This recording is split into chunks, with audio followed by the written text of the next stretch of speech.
The latest earnings from Wall Street banking giant Goldman Sachs came as something of a disappointment to investors, but actually, is any weakness here a great buying opportunity? Hello, I'm David Jones. I've been a technical analyst in financial markets for almost 25 years, and this is our YouTube channel dedicated to US stocks. I thought we'd take a look at Goldman Sachs. I think it's a name that plenty of us will be familiar with. We had earnings out from the US bank earlier this week, and there was a slight disappointment in there for investors, a lot of volatility over the announcement. So in this video, we're going to take a look at the market reaction. I'll come back, talk about the reasons why and the really big levels to watch. Then we'll jump back onto the chart, look at things in a lot more detail and see where the opportunity is. Because I think there's a reasonably good chance they're going to be targeting fresh all-time highs. As usual, if you're watching this and you haven't subscribed, if you can subscribe, support the channel, and we will be pushing out a couple of stocks every week on US markets that look interesting from a technical point of view.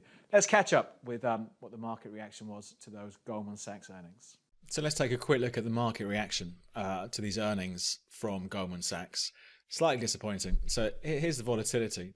Here's the open. So the share really swung around in almost a $10 range on the day of the earnings, 15th of January. But you can see, as can often be the case when we see this sort of volatility, end of the day, pretty much where it was the day before earnings. So I'll talk a bit more about why we saw a violent reaction to those earnings, talk about the big levels to watch, then we'll come back and look at this in a lot more detail. So we're going to go back into that and look at things in a lot more detail in a couple of minutes. But let's talk about, first of all, why investors maybe sold it off initially at the start of trading. So the earnings were, I suppose, something of a mixed bag. On the one hand, Goldman Sachs beat revenue expectations, but on the other hand, they didn't beat earnings expectations because of a litigation charge. The market was expecting revenues of around about $8.5 billion. This actually came in the end, not shy of $10 billion, so beating expectations there. But earnings per share came in at $4.69, well below expectations. And the reason here, this is to do with a scandal you may have heard of. It's the 1MDB bribery and money laundering scandal. It's an interesting story that slightly involves as well. A small part is played by the film The Wolf of Wall Street in this whole scandal. But from Goldman's point of view, it meant that litigation costs or litigation provisions here took over $1 billion off its bottom line. So this is where earnings per share took a hit and why we saw the volatility when those numbers were announced. But although there were big swings on the day, it actually settled pretty much where it was the day before those earnings came out. So let's talk about the big levels to watch for Goldman from a chart point of view going forward. The next intermediate hurdle is from April 2018, and it's around about $262.50 a share. But the really big one, I think, all-time highs from March 2018, so just under a couple of years ago. That comes in around about $275 a share. On the downside is where it gets interesting. If we see it under maybe a little bit of pressure from here, some really big levels to watch just underneath the Goldman's price. And I think the big support runs from around about 190, 193 up to $210 a share.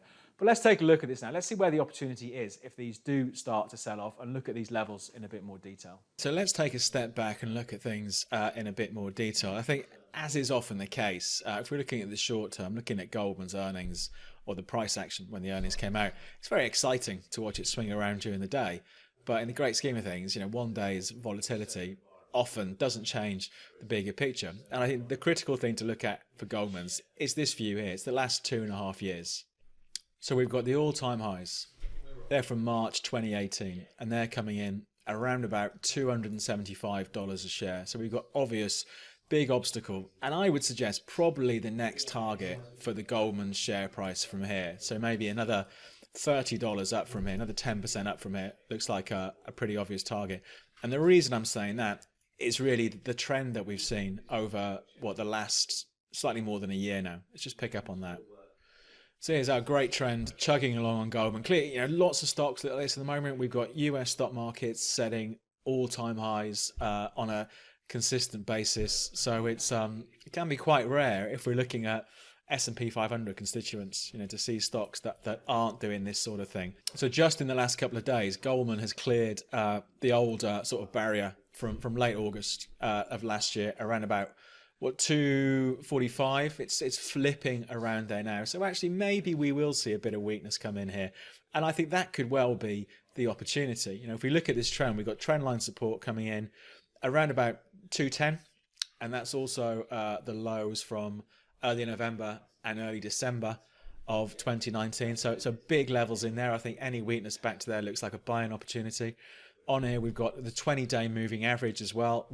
During this trend, whenever we've seen the share price dip below the 20-day moving average, it hasn't spent much time below there. So again, I think if we did see perhaps Goldman under some pressure, some short-term pressure from here, slip back to perhaps 220, that sort of area, that could be the opportunity. Looking at the RSI as well, we are pretty extreme on the RSI because the share has moved, $35 in the last month. It's what's that? That's about a 15% move in the last month. It's a big move for a big stock, regardless of the fact that stock markets are moving higher. So we're overbought on the RSI. So all still healthy, all still positive, gunning for those all-time highs. But perhaps in the short term, we see it under a bit of pressure. And for me, that's the opportunity, assuming these 210 levels hold. So for me, if I was a buyer on weakness, the tightest I want my stop is the other side of 210.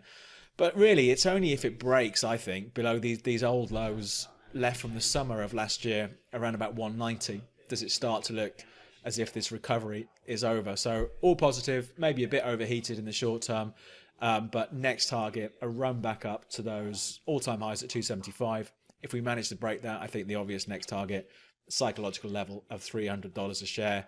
And as long as 190 to 210 holds, that trend remains very much intact.